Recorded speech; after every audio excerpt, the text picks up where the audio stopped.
el día de hoy, al cual he titulado Mantén tus pensamientos. Y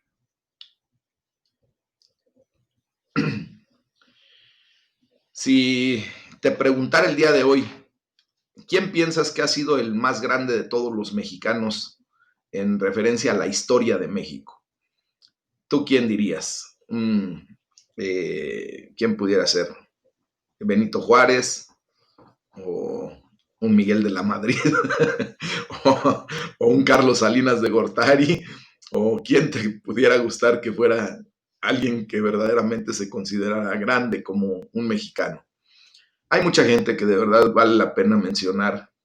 Miguel Hidalgo, Anele, gracias Almita, Miguel Hidalgo, hay mucha gente.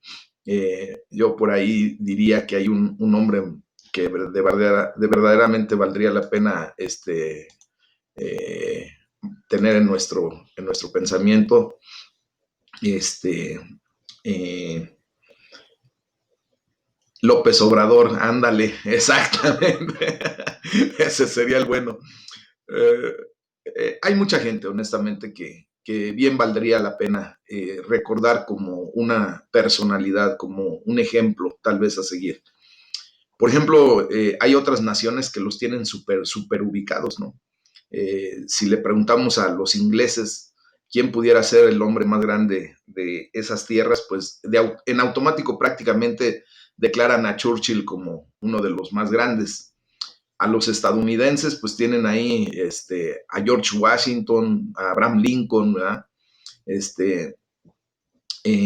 Pero fíjense bien, a, a Gandhi, por ejemplo, dice mi buen Pepe.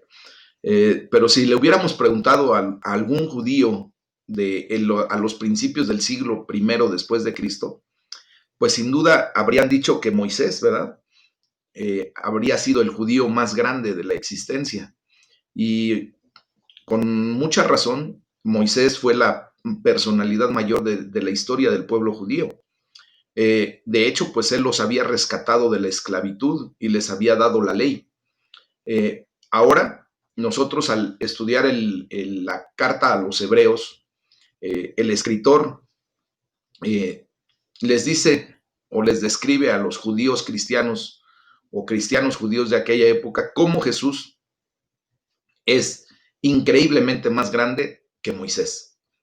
Y el argumento que él pone es que a pesar de la grandeza de Moisés, porque obviamente Moisés fue un personaje clave que Dios utilizó para el éxodo, para sacar al pueblo de la esclavitud de Egipto después de 400 años, eh, obviamente el argumento es que a pesar de esa gran grandeza, pues Jesús juega en una liga completamente diferente.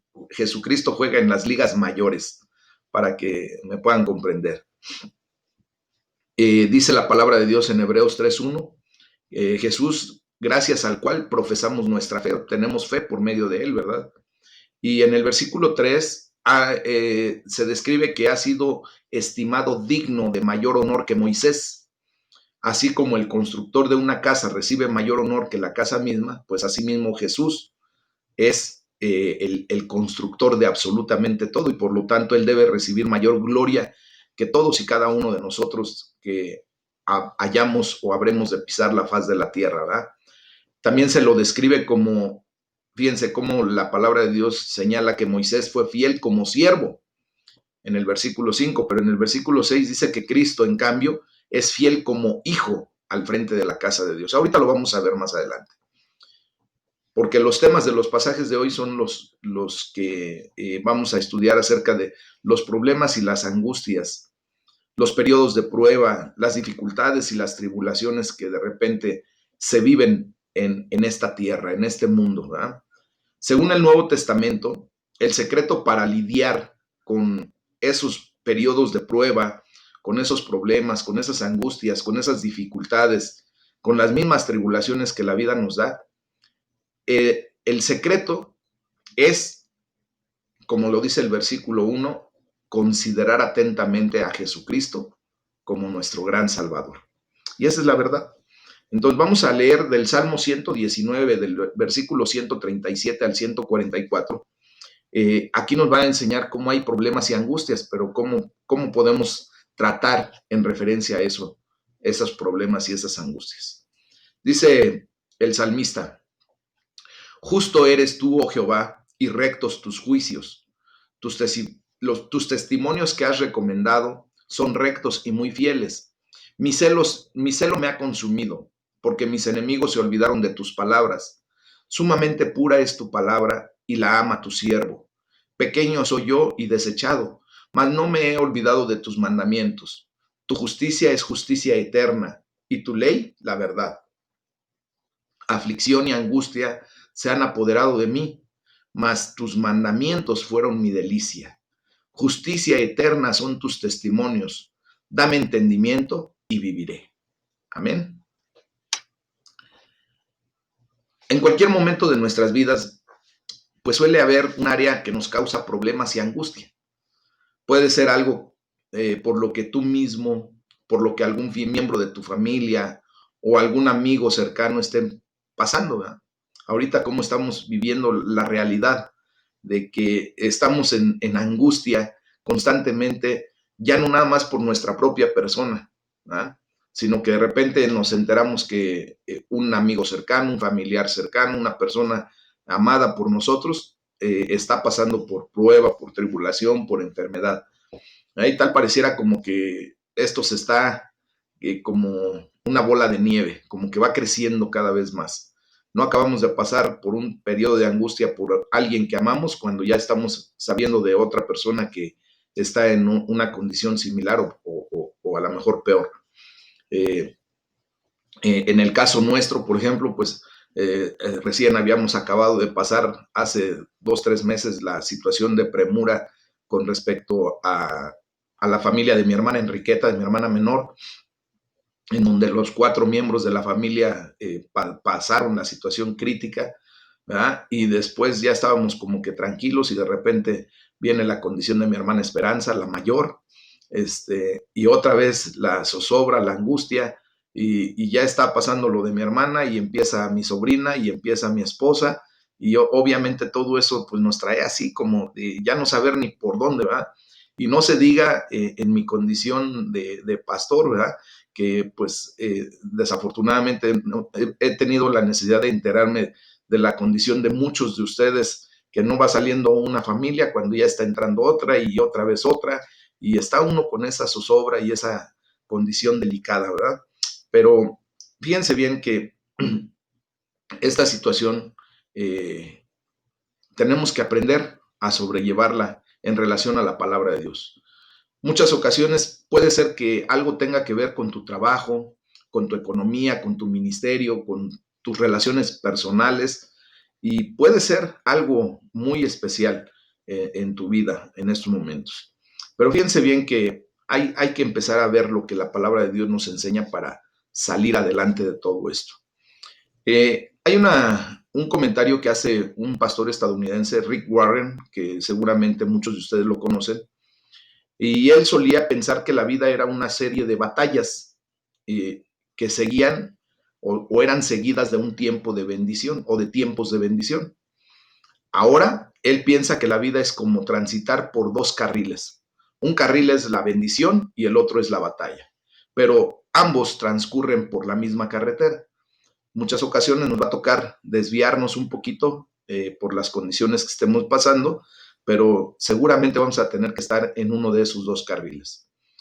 Y ciertamente, como leímos la palabra de Dios, el salmista pasó por tiempos de batalla, ¿verdad?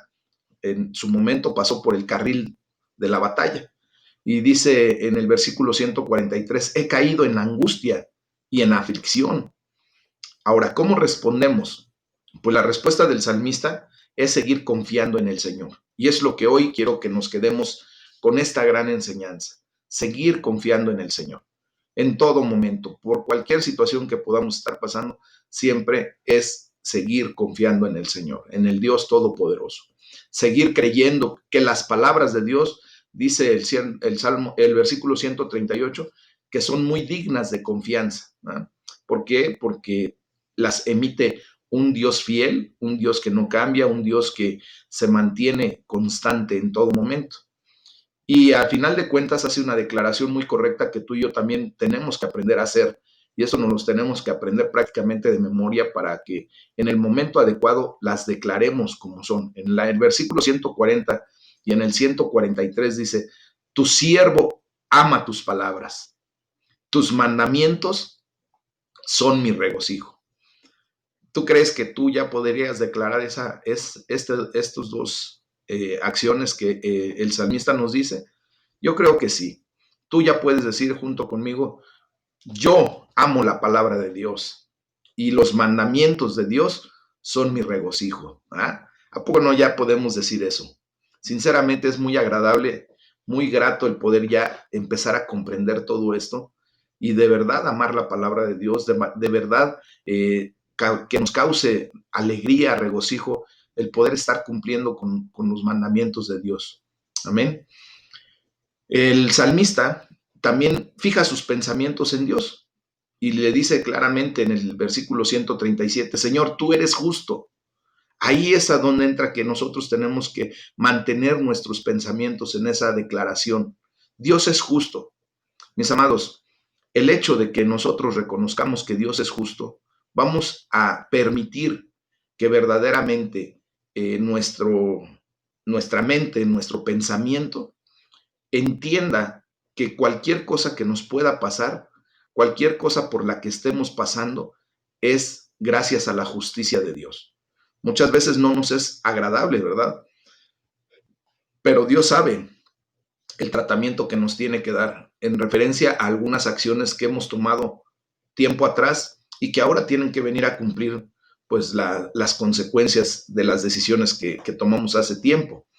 Hoy la gloria sea para el Señor porque a través de la lectura de la palabra, a través de estas enseñanzas, pues cada día estamos sembrando la semilla correcta, más que como lo hacíamos anteriormente.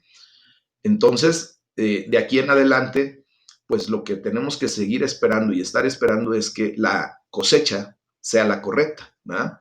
Sea una cosecha abundante, sea una cosecha de un fruto de bendición. Recordemos lo que sembramos antes de venir a Cristo y aún después de venir a Cristo. ¿Cuántas veces equivocamos, fallamos, tomamos decisiones equivocadas? Y pues eso es sembrar una semilla corrupta que tarde que temprano va a traer justamente su fruto, ¿verdad? Y entonces tendremos que pagar las consecuencias. Si todavía la semana pasada dijiste una mentira o estuviste hablando palabras de maldición, pues no te extrañe que de repente eso mismo que declaraste venga a generar pues una condición equivocada, una condición que tú no desearas, ¿verdad? Entonces tú y yo tenemos que aprender que como el Señor es justo, todo lo que tú hagas, todo lo que tú digas, pues simplemente va a traer una repercusión. Si tú no vienes a la presencia de Dios en humildad, reconociendo tu pecado, reconociendo esas transgresiones que de repente hacemos, pues simplemente va a tener las consecuencias que tenga que tener. Cuando venimos en humildad reconociendo eso delante de Dios, le pedimos perdón, Dios sabrá en qué momento, ¿verdad? Eh, simplemente a lo mejor Él elimina las consecuencias que pudiste haber pagado, eh, o a lo mejor no. Eso ya es el tratamiento que Dios quiera darnos a cada uno por su justicia. Entonces, la gran revelación del Nuevo Testamento es que Jesucristo es el Señor, ¿verdad? Eso lo dice Romanos 10:9. Y Él, o sea, Jesucristo, es aquel en quien debemos mantener nuestros pensamientos fijos. Amén. En Cristo Jesús. Debemos darle gracias porque en tiempos de angustia, mis amados hermanos, en tiempos de problemas, podemos fijar nuestros pensamientos en Cristo. Podemos mantener nuestro pensamiento en Cristo y de esa manera ir saliendo adelante de todas las condiciones que se nos presenten en la vida. Y debemos darle gracias a Dios porque ahora nos permite confiar verdaderamente en sus promesas. ¿Y por qué ahora tú y yo podemos confiar en sus promesas? Porque hemos dado cuenta a lo largo de estos tiempos que Dios ha cumplido a cabalidad sus promesas, es fiel. Él no se queda en una condición en donde te haya prometido algo y no lo cumple. Obviamente nosotros en nuestro tiempo medible, pues muchas veces quisiéramos que las respuestas fueran de inmediato, pero Dios sabe en qué momento las tiene que traer, pero de que va a cumplir todas sus promesas, eso es indudable, mis amados. Aquí entonces vamos a leer el capítulo 3 del libro de los Hebreos, del versículo 1 al 19, y nos va a enseñar este pasaje bíblico cómo de repente hay periodos de prueba, ¿verdad? Y qué es lo que debemos hacer. Entonces, bueno, los invito a que vayamos al libro de Hebreos, capítulo 3, del versículo 1 en adelante.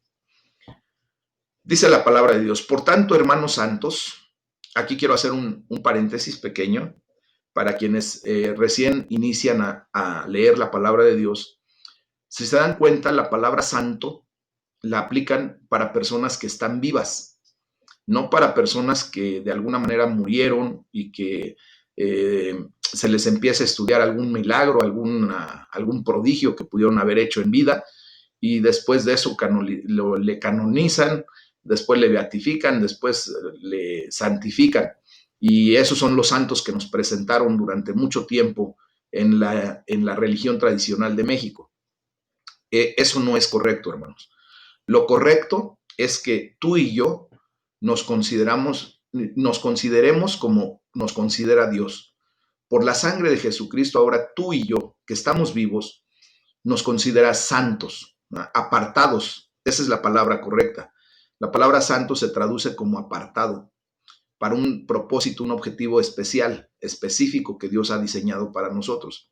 Entonces, estas cartas justamente son para nosotros, para aquellos que hemos tenido justificación delante de Dios por medio de la fe en Cristo Jesús. Entonces, cierro el paréntesis y voy a leer la palabra de Dios. Por tanto, hermanos santos, participantes del llamamiento celestial, consideren al apóstol y sumo sacerdote de nuestra profesión, Cristo Jesús, el cual es fiel al que le constituyó, como también lo fue Moisés en toda la casa de Dios. Porque de tanto mayor gloria que tiene Moisés, es estimado digno este, cuanto tiene mayor honra que la casa, el que la hizo. Ahí está hablando de Jesucristo y de Moisés, ¿ok? Dice, porque toda casa es hecha por alguno, pero el que hizo todas las cosas es Dios. Y Moisés a la verdad fue fiel en toda la casa de Dios como siervo, para testimonio de lo que se iba a decir. Pero Cristo, como hijo sobre su casa, la cual casa somos nosotros, si retenemos firme hasta el fin la confianza y el gloriarnos en la esperanza. Por lo cual, como dice el Espíritu Santo, aquí se hace una referencia bien clara. ¿Quién es el que habla a nuestras vidas a través de la palabra? Ahí lo dice, el Espíritu Santo, ¿verdad? Utiliza a algunos hermanos, algunas personas para poder escribir esto, pero quien realmente inspira todo es el Espíritu Santo de Dios, ¿verdad? Dice, si oyeres su voz, no endurezcan sus corazones, como en la provocación en el día de la tentación en el desierto, perdón, donde me tentaron sus padres, me probaron y vieron mis obras 40 años, a causa de lo cual me disgusté contra esta generación y dije, siempre andarán vagando en su corazón y no han conocido mis caminos. Por tanto, juré en mi ira, no entrarán en mi reposo. Miren, hermanos, que no haya en ninguno de ustedes corazón malo de incredulidad para apartarse del Dios vivo. Antes, exhórtense los unos a los otros cada día, entre tanto que se dice, hoy, para que ninguno de ustedes se endurezca por el engaño del pecado, porque somos hechos participantes de Cristo, con tal de que retengamos fe firme hasta el fin nuestra confianza del principio. Entre tanto que se dice, si oyen hoy su voz, no endurezcan sus corazones como en la provocación. ¿Quiénes fueron los que, habiendo oído, le provocaron? ¿No fueron todos los que salieron de Egipto por mano de Moisés? ¿Y con quienes estuvo él disgustado 40 años? ¿No fue con los que pecaron, cuyos cuerpos cayeron en el desierto? ¿Y a quienes juró que no entrarían en su reposo, sino a aquellos que desobedecieron? Y vemos que no pudieron entrar a causa de incredulidad. Fíjense nada más qué fuerte es esta palabra, ¿verdad? Hermanos, no se puede confiar en una fe que no ha sido probada. y eso es una realidad. Nosotros, ¿verdad? Hemos sido probados a través de los tiempos para ver si realmente nuestra fe es eh, fiel, nuestra fe es fidedigna, es verdadera. Tarde o temprano, pues todos pasamos por periodos de pruebas, ¿no? Y en esos momentos, el gran reto que tenemos justo cuando estamos pasando por esos periodos de prueba, pues el gran reto es permanecer fieles a Dios, no endurecer nuestros corazones, sino mantenerlos blandos y sensibles hacia Dios. Y esto es para que podamos seguir confiando a pesar de todas las dificultades y desafíos de nuestra fe. Miren, con mucho amor y respeto quiero hacer el comentario de, ha habido gente que se ha conectado a los devocionales, gloria a Dios por ello, pero llegaron en un momento de apremio, de apuro, en donde algunos de sus familiares, ellos mismos, tuvieron alguna situación muy fuerte que los llevó a empezar a buscar a Dios. Y entonces se conectaron mientras estuvo activa esa condición. Desgraciadamente ahora veo que pues ya en algún momento, ya sea que haya fallecido su ser querido, su familiar, y como que endureció su corazón y prefirió mejor alejarse de los caminos de Dios. O en su defecto entiende en que no, la respuesta no llega y no genera paciencia, no permite que el fruto del Espíritu Santo se manifieste. Entonces se desesperan y abdican, dejan de seguir la palabra de Dios, dejan de buscar a Dios, y pues justamente eso es lo que el enemigo quiere, ¿verdad? Pero la palabra de Dios nos enseña y nos dice que no debemos endurecer nuestro corazón, sino mejor mantenerlo blando, pero también receptible a la palabra de Dios, porque eso es lo que verdaderamente nos va a sacar adelante. Si tú o yo nos desesperamos, pues vamos a obtener el producto de esa desesperación a final de cuentas. No es lo mismo pasar las pruebas con Cristo que pasar las pruebas sin Cristo. A final de cuentas vamos a tener que pasar por pruebas. ¿De qué manera sería lo más correcto o lo mejor para nuestras vidas? Honestamente yo pienso que lo mejor que puede pasar en nuestra vida es que Cristo esté siempre con nosotros, ayudándonos a sobrepasar todo esto. Amén. Entonces, como les digo, durante esos periodos de prueba, crecemos en madurez espiritual. A mí me da mucho gusto escuchar a mis hermanos que han pasado por pruebas muy difíciles y puedo dar ejemplos muy concretos, pero no quiero nombrar a nadie para no provocar susceptibilidades, ni mucho menos, pero cómo me da gusto oírlos cuando dicen, Pastor, estamos pasando por una prueba muy difícil, pero Dios está hablando a nuestras vidas y Dios nos está levantando y ahora queremos estar más firmes que nunca en la palabra de Dios, en los caminos del Señor. Y eso para mí es motivo de gozo. Ahora imagínense para el corazón de Dios, ¿qué va a hacer? Si humanamente yo puedo verdaderamente, pues solo darle gracias a Dios por lo que estoy escuchando y viviendo, pues imagínense el gozo, la gran alegría que le provoca a uno a Dios cuando a pesar de la prueba, pues estamos creciendo espiritualmente y hacemos ese tipo de declaraciones, ¿verdad? También crecemos en sabiduría, mis amados hermanos, a través de los periodos de prueba. Se nos va forjando un carácter cada vez más firme en el Señor. El carácter de Jesucristo se está formando en nosotros. Hasta el día en que lleguemos, Señor, no sea como yo quiero, sino hágase conforme a tu voluntad, pero desde lo profundo de nuestro corazón, con un carácter férreo, con un carácter firme, un carácter que de verdad es el que se nos está inyectando a través de la bendita palabra de Dios y la coinonía, esa relación personal que tenemos con el Espíritu Santo, ¿verdad? En nuestras oraciones. Pero también, mis amados hermanos, nos hace crecer en fidelidad. Es algo bien especial esto. Cada vez que sentimos ganas de hacer algo incorrecto, ¿verdad? De repente elegimos hacer lo correcto. ¿Por qué? Porque empezamos a ser fieles a Dios. Ya hemos empezado a comprender muchas cosas de las que a Dios no le agradan. Y entonces, aun cuando pudiéramos y quisiéramos, nos dieran muchas ganas de hacer cualquier tropelía, atrocidad o desorden, viene a nuestra mente el redarguir del Espíritu Santo y de inmediato elegimos mejor hacer lo correcto. ¿Ah? Hacemos a un lado lo que ya no nos sirve para nuestra vida y aceptamos la palabra de Dios, la bendición de Dios, y empezamos a caminar de una manera correcta. Por ejemplo, Moisés se declara que fue siempre fiel a Dios, y así lo dice la palabra, ¿verdad? Pero Jesús, por supuesto, ¿verdad? Es nuestro ejemplo supremo de fidelidad. Aún Moisés, dentro de toda su fidelidad, tuvo algunos errores. Por ejemplo, el golpear la peña de Oreb. Eso mostró que sí había fidelidad en el corazón de Moisés hacia Dios, pero también demostró desesperación, porque el pueblo de Dios le estaba duro y dale, danos agua, nos sacaste de Egipto para morir aquí de sed. Entonces va delante de Dios y le dice, Señor, ve tu pueblo. Y le dice Dios, ve y golpea la peña. Pero Dios le da una instrucción muy específica. Él nada más tenía que tocar la piedra y de ahí empezar a manar el agua de vida, ¿verdad? Y Moisés en su desesperación va y le da, pum, pum, 2 golpes. Y esos 2 golpes provocaron a Dios.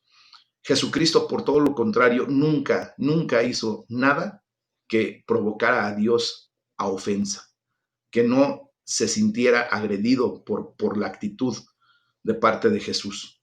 Por eso Él es nuestro supremo ejemplo de fidelidad, mis amados.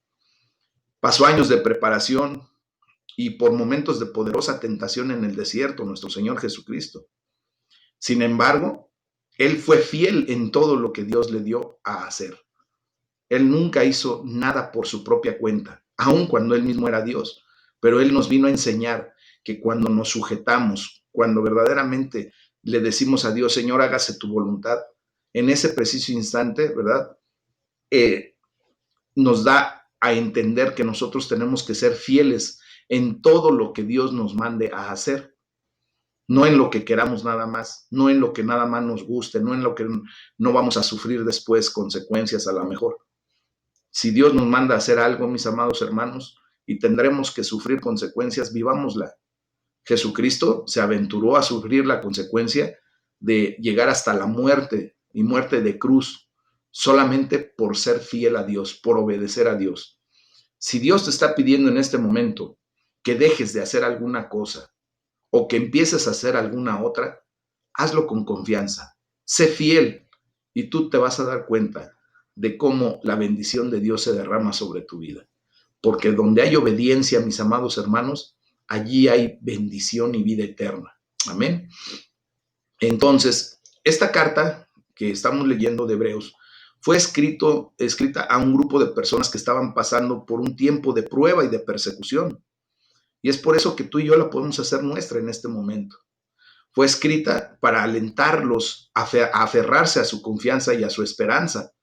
Por eso hoy tú y yo tenemos que, más que nunca, aferrarnos a la confianza que hemos depositado en Cristo y aferrarnos a la esperanza que Él nos da. ¿Ah? Entonces, todo esto lo podemos hacer inspirados por Jesús. ¿Por qué? Porque nosotros tenemos que considerar atentamente a nuestro Señor Jesucristo y de esa manera vivir esa realidad. El versículo 1 lo dice muy claramente. Se los voy a volver a leer, mis amados. Dice, por tanto, hermanos santos, participantes del llamamiento celestial, consideren al apóstol y sumo sacerdote de nuestra profesión, Cristo Jesús. Tenemos que considerar en todo momento lo que Jesucristo habla en su bendita palabra, ¿verdad? Y de esa manera empezar a lidiar correctamente con todo lo que vivimos. En este pasaje, el escritor de la carta a los Hebreos cita el Salmo número 95 desde el 7 al 11. Y eso lo podemos también ver ahí en lo que leímos de la carta a los Hebreos, curiosamente del capítulo 3, pero también del versículo 7 al 11. Curiosamente, él no escribe, no dice, como dijo el Espíritu Santo, sino que él escribe muy correctamente como dice el Espíritu Santo, como habla el Espíritu Santo de Dios. ¿Ah? Eso es muy especial. ¿Por qué? Porque nos está dando un verbo de tiempo presente. Él está hablando a nuestras vidas actualmente. Si hubiera puesto ahí como dijo el Espíritu Santo, se nos hubiera quedado clara la idea de que solamente habló en aquel momento y que ya no estaría hablando en estos tiempos. O sea, es un verbo del pasado. Y el Espíritu Santo está más activo que nunca. El día de hoy, Él es el que llena nuestra vida, el que unge nuestra cabeza, Él es el que verdaderamente nos inyecta energía, como estudiábamos ayer en la noche.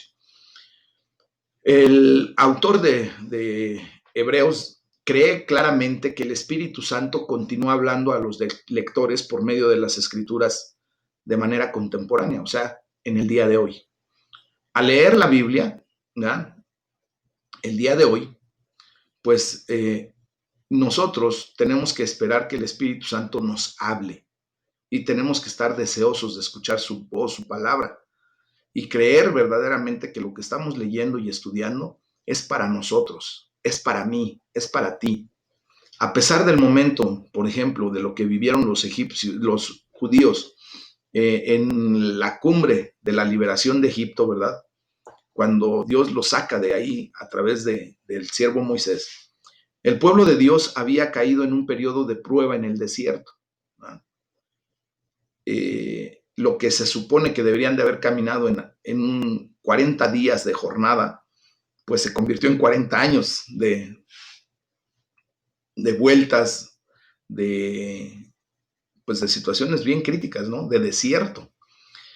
Y esto debe suponer una gran advertencia para nosotros ahora. Y nos dice ahí en el versículo del 12 al 13, cuídense, hermanos, de que ninguno de ustedes tenga un corazón pecaminoso e incrédulo que los haga apartarse del Dios vivo. Más bien, mientras dure ese hoy, anímense unos a otros cada día, para que ninguno de ustedes se endurezca por el engaño del pecado. Mis amados, yo quiero animarlos a ustedes diariamente a que no se dejen engañar ya más por el pecado, por el enemigo, que hoy nos levantemos con la gran disposición de decirle no al pecado, no a lo que me puede estorbar en mi relación personal con Dios, no a lo que puede ofender a Dios conforme a esa actitud que puedo tomar. ¿Sí me explico? Entonces, es así como nosotros debemos ya de ir viviendo en el día a día. Y todo esto pues va a traer en consecuencia la bendición de Dios. Vamos a empezar a cosechar de la bendita palabra, de esa semilla incorruptible, bendición de Dios. Y uno de los remedios para la incredulidad que el escritor de Hebreos destaca en el versículo 13 es la comunidad. Dice, anímense unos a otros cada día. Yo le doy la gloria a Dios porque en cada devocional pues estamos recibiendo ánimo de los unos por los otros cuando mis hermanos nos apoyan en oración, cuando nos despedimos, ¿verdad? Me da mucho gusto que cada vez sea con mayor agrado, con el deseo de que pasen una buena noche, que pasen un buen día, de saludarse, de tener esa coinonía, esa unidad. Por eso es muy importante ser parte de una comunidad cristiana, ¿verdad? Es muy importante para los que estamos en estos devocionales sentirnos verdaderamente parte del Centro de Formación Cristiana Aljaba de Dios. ¿Por qué? Porque eso es lo que nos trae a unidad, mis amados. Tener un sentido de pertenencia es algo muy correcto en la vida de un ser humano. ¿Saben por qué los jóvenes se pierden mucho de las casas y andan buscando en algunos sitios dónde encajar, dónde caer? Porque desgraciadamente en su hogar no sienten sentido de pertenencia, no tienen ese sentido de pertenecer al hogar. Los padres desgraciadamente los señalan mucho, los juzgan mucho, los agreden mucho en relación a cómo se empiezan a desarrollar. Recordemos que los tiempos son muy cambiantes, ¿verdad? Y tal vez a la gran mayoría de los que estamos atendiendo este devocional, que somos contemporáneos propiamente, pues nuestra educación, nuestro entorno que vivimos en nuestra juventud, en nuestra adolescencia, es completamente diferente a lo que se está viviendo el día de hoy. Simplemente, ¿a quién de nosotros, de todos los que estamos aquí, se nos hubiera ocurrido tener clases a distancia? A nadie, ¿verdad? Mucho menos yo creo que la gran mayoría de los que estamos aquí ni siquiera nos pudimos en nuestra adolescencia imaginar unas redes sociales en donde la gente se embobara tanto, ¿va? Pero ahora sí. Entonces, ¿qué tenemos que hacer como padres? Pues empezar a comprender esos cambios, enseñarles a nuestros hijos caminar por los caminos de Dios para que también tengan defensa ante lo agresivo que es el mundo, pero también respetar sus decisiones, ¿verdad? Y de alguna manera incluirlos en nuestro hogar, en la casa, en la familia, porque si no, por eso pues andan buscando a los darquetos, punquetos, a todas las tribus suburbanas que se han levantado justamente por eso y tratan de identificarse con ese tipo de personas. Por ejemplo, si a uno de nuestros hijos le gusta tener el cabello largo y echárselo aquí en la frente, pues para nosotros es difícil entender eso, ¿verdad? Porque yo me recuerdo que mi mamá siempre nos hacía que el cabello se fuera hacia atrás, dejar la frente descubierta, y sobre todo a los varones teníamos que usar un cabello corto y así era como nos educaron, pero ahora la juventud ha cambiado. Y si les enseñamos a nuestros hijos que el hecho de que traigan el cabello en la frente puede ser correcto, porque para algo Dios nos puso ese cabello, ¿verdad? Y por algo eh, eh, hay, hay cabellos que son bien rebeldes, ¿verdad? Que no se echan para atrás ni por nada. Enseñarles que no por el hecho de traer ese cabello así se tienen que comportar de la manera en que se comportan las personas que tienen esa condición. O que si se pintan las uñas de negro, cosas de esa naturaleza. Mejor enseñarles a nuestros hijos que son valiosos para nosotros, que les amamos, que verdaderamente caben en nuestro entorno, en nuestro hogar, en nuestra familia, y que no anden buscando afuera lo que pueden tener dentro de la casa, que se sientan amorizados, que se sientan armoniosos con los miembros de la familia, que no se sientan juzgados, que no se sientan señalados, porque desgraciadamente eso es lo que está alejando a nuestros hijos de nuestros hogares, mis amados. Entonces, tenemos que animarnos unos a otros, edificando nuestra fe. Esta comunidad cristiana a la cual pertenecemos, pues tratamos de mantener ese vínculo amoroso, ¿verdad? Animándonos los unos a los otros. Yo les he pedido que por favor me ayuden a hablarle por teléfono a algún hermano, alguna hermana, en las redes, sobre todo en los grupos de WhatsApp, pues allí aparecen todos los números de las personas que estamos en esos grupos.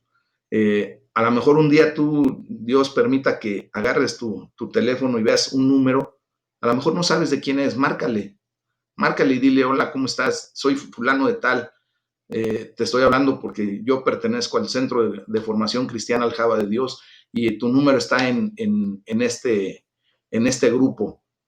Quiero presentarme, quiero animarte, quiero decirte que Dios te ama, si puedo servirte en algo, si hay alguna oración que podamos levantar a favor tuyo, a favor de tu familia, no sé, empezar a tener esa comunión, esa hermandad, animándonos los unos a los otros. Y habrá momentos en que nos permitan los hermanos hasta edificarnos en la fe, ¿verdad? Que empiece a haber esa amistad en donde podamos decirle, oye, es que fíjate que he estado leyendo la palabra de Dios, pero no le entiendo a esto. Y entonces el otro hermano, mira, lo que pasa es que hay que entenderlo así y así y así, correctamente. Y si hay alguna duda mayor, ¿sabes qué? Mira, vamos a hablarle juntos al pastor y que nos explique, y si no lo entendemos, pues vamos a buscar la manera de ir entendiendo cada vez más la palabra. Y esa es la manera en que nosotros podemos edificar nuestra fe juntos, animándonos los unos a los otros. Entonces, fíjense que la palabra de Dios nos enseña que aquí el grave problema que tenemos como seres humanos es el engaño del pecado, el engaño de Satanás a través del pecado. ¿Por qué? Porque resulta ser una expresión interesante ver esto.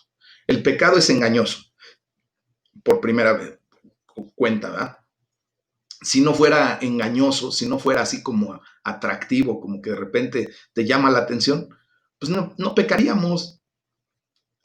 Por ejemplo, yo veo a muchos jovencitos que no les gusta la cebolla, ¿verdad? Y obviamente no van a comer cebolla. ¿Por qué? Porque no les es grato el olor, el sabor, pero ¿qué tal? Se avientan comida chatarra, un gansito o cualquier otro producto chatarra, ¿verdad? Unas de esas papas pero atascadísimas de chile y sal, porque eso les es grato. Pero ¿qué es más dañino?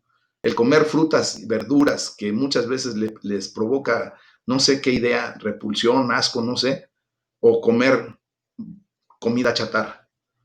Obviamente, si la comida chatarra no estuviera tan rica, no nos llamara la atención, ¿verdad? Pues no la comeríamos. Así justamente es esto. Así es el pecado. Si no fuera engañoso, si no se nos presentara como interesante, como algo agradable a nuestra vista, a nuestros sentidos, pues no pecaríamos, mis amados. El pecado normalmente suele ir acompañado de un título muy particular, pero bien engañoso. Esto no es realmente un pecado y de todas maneras no te hará ningún daño. ¿Eh? Recordemos que Satanás nunca se va a venir a presentar a nuestras vidas como ese diablito rojo con sus cuernitos y su colita, ¿verdad? No, él nunca se va a presentar así.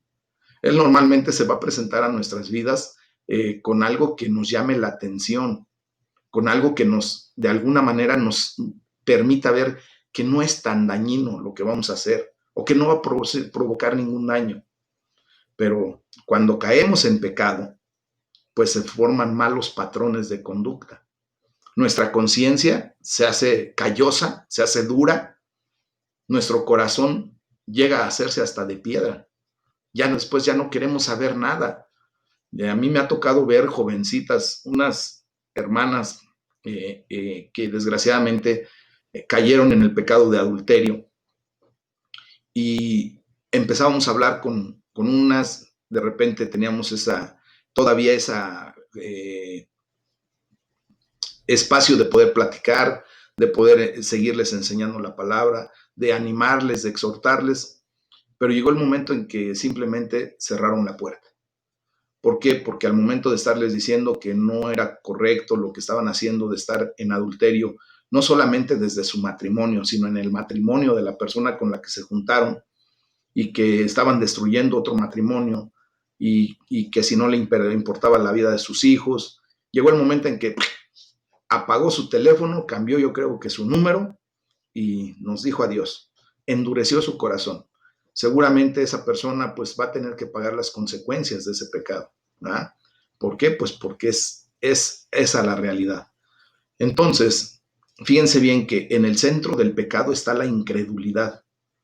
La última vez que yo pude hablar con una de esas hermanas me dijo, es que yo no creo, eso es incredulidad. Yo no creo que me va a pasar nada.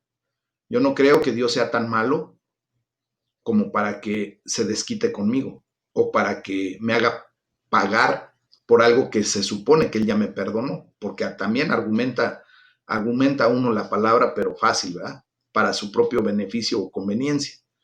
Pues déjenme decirles que el centro del pecado es la incredulidad. Cuando de repente pensamos que el pecado no va a traer consecuencias, agárrense, porque sí va a traer consecuencias. De hecho, desde el jardín de Edén, el engaño del pecado pues nos ha hecho dudar de la bondad de Dios, nos ha hecho dudar de su gran amor por cada uno de nosotros y nos ha hecho dudar de su bendita palabra.